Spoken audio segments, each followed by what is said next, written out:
Story 1, The House of Shadows. It was the first crisp day of October 2024 when the scent of fallen leaves and pumpkin spice lattes hung heavy in the air. Autumn had always been my favorite season, a time when the world seemed to slow down, wrapped in a golden haze of nostalgia and possibility. My boyfriend Carter and I had just moved into our first home together, a charming two-story cottage on the outskirts of a sleepy New England town. The house, with its creaky wooden floors and ivy-clad exterior, felt like the perfect canvas for our new life. I wanted to surprise Carter with a burst of fall magic, transforming our home into a cozy haven of Halloween decorations before he returned from his long shift at the local fire station. Armed with enthusiasm, I scoured nearby stores, Marshall's, Target, and a quirky thrift shop downtown for autumnal treasures. Pumpkins, wreaths, and flickering LED candles filled my cart. But I craved something unique, something that would make Carter's jaw drop. That's when I turned to Facebook Marketplace, a digital bazaar of oddities and bargains. Typing fall decorations into the search bar, I scrolled through listings until one caught my eye. A grainy photo of a massive green plastic container brimming with Halloween and fall-themed decor. The listing was sparse but intriguing. Entire container of fall decorations. Everything must go. $20. Check my profile for more. $20 for a treasure trove? It was a steal. The seller's profile belonged to a man named Cody, but it was curiously bare. His profile picture showed only the brim of a gray trucker's cap, obscuring his face, and his cover photo was a blurry snapshot of a lake at dusk.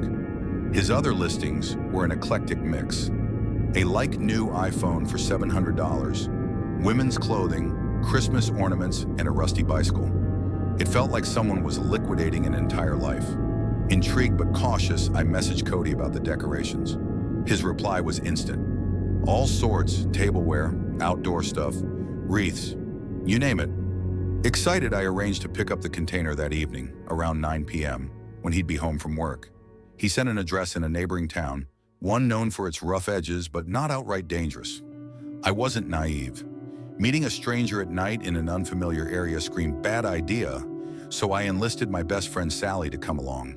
Sally, with her sharp wit and no-nonsense attitude, was the perfect companion for such an adventure. We piled into my beat-up Honda Civic, the radio playing soft indie tunes as we drove through the darkening countryside. The address led us to a rundown neighborhood where streetlights flickered and houses sagged under the weight of neglect. Google Maps showed a modest ranch-style home with 2 cars in the driveway, a neatly trimmed lawn, and a basketball hoop, ordinary enough to ease my nerves. As we approached the town, Sally's playful banter turned uneasy. "This place gives me the creeps," she half-joked, eyeing the shuttered storefronts and graffiti-covered walls. "If this guy's a serial killer, I'm blaming you." I laughed, but her words lingered. The house came into view, its windows dark except for a faint glow behind closed blinds. No cars were in the driveway, which struck me as odd given the Google Street View image. My phone buzzed with a message from Cody. "When you get here, just come right in." Sally's eyes widened. "Hell no," she said. "We're ringing the doorbell like normal people." We parked across the street, our breath visible in the chilly night air. The house loomed silently, its peeling paint and overgrown shrubs adding to the unease. I messaged Cody. "We're here. Can you come to the door?" As we waited, Sally grabbed my arm. "Look," she whispered. At one of the windows, the blinds shifted slightly as if someone was peering out. My heart skipped a beat. Before I could process it, the blinds snapped shut, and the front door creaked open. Another message from Cody. "I'm at the door. Come in." We approached cautiously, Sally clutching my hand. The porch was littered with dead leaves, and the door hung ajar, revealing a dimly lit hallway. "Cody," I called, my voice trembling. No response. Sally whispered, "We should go." I nodded, but took a step closer, shouting, "Cody!" Louder this time. Silence. Just as we turned to leave, a voice cut through the darkness. "Hey, I'm here." Inside, a man leaned out from behind the door, only half his body visible. He waved us in, his movements jerky like a puppet on strings. Against our better judgment, we stepped onto the porch. The man opened the door fully but vanished into the house before we could see his face. The air inside was thick with a cloying scent, mothballs mixed with something rancid, like spoiled meat. Sally gagged, covering her nose. Heavy footsteps echoed from deeper within, followed by a deep guttural voice. "It's in here. Come on." The voice was unnervingly low, like it belonged to a creature rather than a man. We hesitated at the threshold, the open door our only lifeline to the outside world. The hallway led to a living room bathed in a sickly pinkish glow from a single bulb. The carpet was a garish red, stained and threadbare, and the furniture looked like it hadn't been touched since the 1970s. In the center of the room stood a red container with a green lid, not the green one from the ad I noted with a sinking feeling. The smell here was unbearable, a putrid wave that made my eyes water. Cody stood by the container, his face finally visible in the dim light. He was tall and gaunt, with hollow cheeks and eyes that seemed to glint with something unnatural. His smile was too wide, his teeth stained yellow. "Go on, open it," he said, gesturing to the container. His voice sent shivers down my spine. I shook my head. "Can you open it?" I asked, my voice barely a whisper. He chuckled, a low, menacing sound. "You're no fun." As he reached for the lid, Sally and I instinctively stepped back. The moment he lifted it, a stench hit us like a physical blow. Rotting flesh, chemicals, something unspeakable. Sally grabbed my arm, and we bolted for the door, our footsteps pounding against the creaky floorboards. We didn't look back until we were in the car, my hands shaking as I fumbled with the keys. The front door was already closed, the house silent once more. We sped away, Sally urging me to go faster. "What the hell was in that container?" she gasped. I didn't know, and I didn't want to. When I told Carter later that night, his face darkened. He demanded the address, promising not to go but wanting to check it out online. The next evening, he came home late, his expression grim. "I stopped by the house," he admitted. "An old woman answered the door, said she lives there alone." I showed him the Facebook messages, the address, Cody's profile, proof I wasn't imagining things. We dug into public records and found the house was indeed owned by a woman in her late 60s. No mention of a Cody. The profile had vanished from Facebook by the next day, and the listing was gone. Weeks later, a local news article caught my eye. The house had been raided by police after reports of suspicious activity.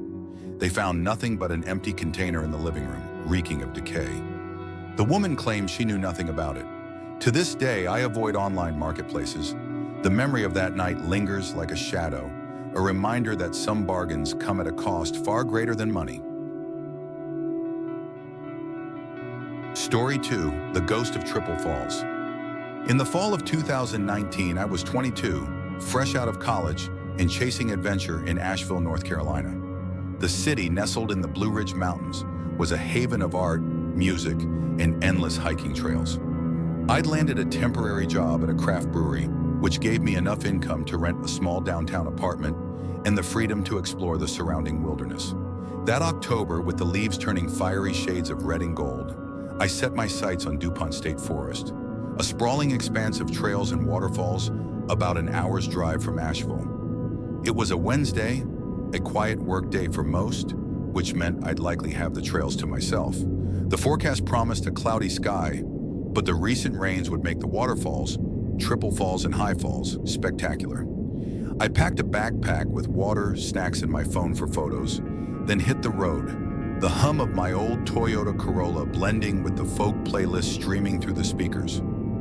The drive was serene, winding through rolling hills and dense forests, the air growing cooler as I climbed higher into the mountains. At the trailhead, the parking lot was nearly empty, save for a lone pickup truck. The forest was silent, the only sounds the crunch of gravel under my boots and the distant rush of water.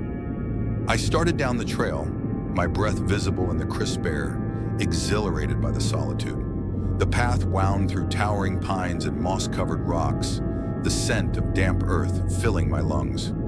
After about 40 minutes, I reached Triple Falls, a breathtaking cascade of water tumbling over 3 tiers of rock. I'd read that a scene from The Hunger Games was filmed here, and the cinematic beauty didn't disappoint. I sat on a boulder, snapping photos and videos, lost in the moment. That's when I saw her, Across the clearing, partially obscured by trees, stood a woman. She was older, maybe in her 50s, with short, grayish blonde hair and a weathered face. She stared at me, her expression unreadable. I raised a hand in a friendly wave, but she didn't respond. Instead, she turned and walked deeper into the woods, her movements slow and deliberate. I shrugged it off. Hikers could be quirky, and continued my journey. The trail climbed steeply toward high falls, the roar of water growing louder. At the top, the view was even more stunning, the waterfall plunging into a misty pool below. I took more photos, savoring the solitude. But as I sat on another rock, that sense of déjà vu hit me. There she was again, the same woman, standing at the edge of the trail, her eyes locked on me. This time I didn't wave. I glanced at my phone, pretending to ignore her, but my pulse quickened. When I looked up, she was gone, vanished into the trees. Unease crept in, but I pressed on, determined to see the covered bridge, another landmark of the trail. The bridge, a rustic wooden structure, spanned a narrow creek, its roof mossy from years of neglect. I filmed a quick video, panning across the serene landscape. As I lowered my phone, I froze. There she was, at the far end of the bridge, staring at me with an intensity that made my skin crawl. How had she gotten there so quietly?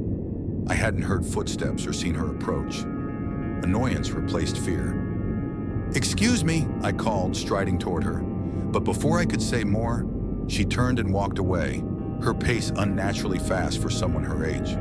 I stopped, torn between concern and suspicion. Was she lost? Mentally unwell?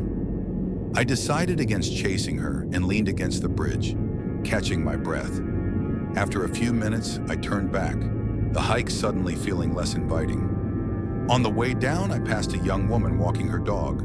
Desperate to make sense of the encounters, I asked if she'd seen an older woman on the trail. She shook her head, her expression curious. I explained the strange sightings and she laughed, saying, "That's creepy. Maybe she's a forest ghost." We parted ways, her words echoing in my mind. The rest of the hike was uneventful, but I couldn't shake the feeling of being watched. That night, I met my girlfriend Emma at our favorite bar, where we sipped pumpkin spice beers and watched a baseball game. I recounted the story, expecting her to tease me, but she listened intently, her brow furrowed. "That's unsettling," she said. "Be careful out there." I laughed it off, but the unease lingered. Around 2 a.m., I jolted awake in my apartment, my heart pounding. The room was pitch black, the silence oppressive. Then I heard it, a faint rustle at the foot of my bed. My eyes adjusted, and there she was, the woman from the trail, her silhouette stark against the darkness. Her face was pale, her eyes hollow, and she stared at me with an expression of sorrowful accusation. I screamed, scrambling against the headboard, my voice echoing through the apartment. She turned and glided out of the room, her form dissolving into the shadows. Trembling, I flicked on the lamp and grabbed the pocket knife from my nightstand. I searched every inch of the apartment, flipping on lights, but found nothing. No signs of a break-in, no footprints, nothing. Desperate, I called my dad, waking him from a deep sleep. I poured out the story, my voice shaking. He listened patiently, then suggested I'd hallucinated it, my mind blending the day's events with a half-asleep state. "You saw her earlier, so your brain conjured her up," he said. It made sense, but the image felt too vivid, too real. 2 days later, my mom called with news that shook me to my core. Her estranged sister, my aunt, had died in Germany. I'd never met her. She lived a reclusive life, rarely leaving her small village. When my mom returned from the funeral, she showed me a prayer card with my aunt's photo. My blood ran cold. The woman in the picture was the spitting image of the woman on the trail and the figure at my bed. Same grayish blonde hair, same weathered features, same piercing gaze. I told my family everything, and the coincidence left us reeling. My dad, a staunch skeptic, admitted it was eerie, especially since I'd described the hallucination before we knew of her death. I'd grown up Catholic but never embraced the spiritual side of it. Yet this experience cracked open something in me, a question that still haunts me. Was it a coincidence, a trick of the mind, or something beyond explanation? I haven't returned to DuPont State Forest since, but every fall when the leaves turn, I feel her eyes on me, watching from the shadows. Story 3. The Haunted House on Elm Street. In the sleepy coastal town of Brunswick, Georgia, where the air smells of salt and marsh grass, my best friend Carlos and I were known for our reckless adventures. We'd been inseparable since we were 10, bonded by a shared love of pushing boundaries and chasing thrills. By 2023, at 21, we were roommates in a cramped apartment, scraping by on minimum wage jobs and dreaming of bigger things. Brunswick was home, but it was also a trap. Its quiet streets and predictable rhythms grew stifling as we entered our 20s. To break the monotony, we sought out trouble, the kind that made your heart race and your palms sweat. One October evening, with Halloween fever sweeping the town, we hatched our boldest plan yet, to break into the old Hawthorne house, a crumbling relic on Elm Street that locals swore was cursed. Unlike the tidy bungalows and modern ranch homes around it, the Hawthorne house looked like it belonged in a Gothic novel. Its Victorian facade was weathered, its windows boarded or shattered, and its overgrown yard was a jungle of weeds and twisted oaks. Rumors swirled about its past. Some said it was a speakeasy during Prohibition. Others claimed it was the site of a grisly murder. Whatever the truth, it had been abandoned for decades, a magnet for teenage dares and ghost stories. We planned our mission over greasy burgers and beers at a local diner. "It'll be epic," Carlos said, his eyes gleaming. "We'll explore, maybe find some cool stuff, and tell everyone we survived the haunted house." I grinned, ignoring the knot in my stomach. We agreed to go that Friday night after work when the town was distracted by high school football games and Halloween parties. We packed backpacks with flashlights, a six-pack of cheap beer, and baseball bats, not for violence, but for the confidence they gave us. "Just in case," Carlos said with a wink. We parked my rusty Chevy pickup a block away, far enough to avoid suspicion.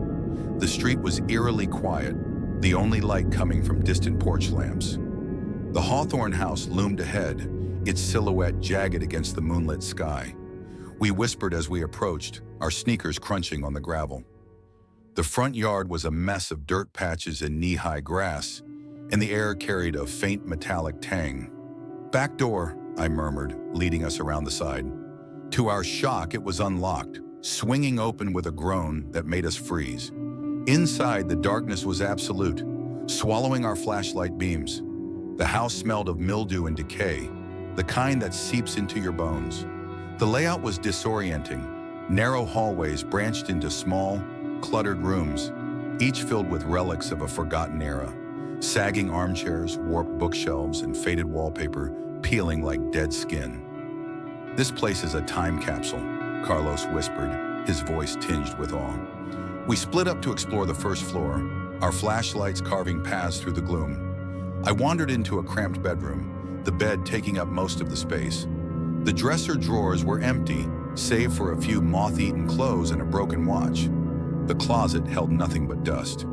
"Yo, there's still furniture everywhere," Carlos called from another room. "This place must have been abandoned in a hurry," I replied, my voice echoing. The house felt alive, its creaks and groans like a heartbeat. I moved to a narrow corridor lined with doors. One led to a bathroom, its tiles cracked and stained. Another revealed a staircase descending into darkness, a basement. Curiosity overpowered caution. I started down the stairs, each step creaking under my weight. Halfway down, I noticed a faint glow below. I switched off my flashlight, and the light persisted, a sickly yellow flicker. My heart pounded, but I pressed on, drawn like a moth to a flame. At the bottom, I peered around the wall and froze. Two tall candles burned on a rickety table, their flames casting long shadows. But what stopped my breath was the rocking chair beside it, moving gently as if pushed by an unseen hand. A figure sat in it, facing away, one pale hand resting on the armrest. Panic surged through me. I backed up the stairs, wincing at every creak, praying the figure hadn't heard. Halfway up, I glanced back. The glow was still there. I reached the top, my hands shaking as I closed the door. The house felt smaller now, its walls closing in. I needed to find Carlos. I crept to the main staircase and called his name softly. No answer. "Carlos!" I hissed, climbing the steps. Still nothing. At the top, I shouted, "If you're messing with me, stop! There's someone in the basement." He emerged from a dark room, his face pale. "You serious?" he whispered. I nodded, pulling him toward the stairs. "We're leaving, now." We hurried down, no longer caring about stealth. As we passed the corridor, we both saw it. A man's silhouette in front of the basement door, tall and motionless. "Go!" I yelled, and we sprinted for the back door, bursting into the night air. We ran to the truck, my lungs burning, and peeled out, the house shrinking in the rearview mirror. On the drive home, I told Carlos everything. The candles, the rocking chair, the figure. "What the hell was that?" he kept saying, his voice shaky. We never went back, never spoke of it to anyone else. But I couldn't shake the feeling that we'd disturbed something in that house, something that didn't want to be found. Months later, I heard the Hawthorne house had been demolished, the land sold to developers. I wonder if they found anything in the basement, or if it found them first.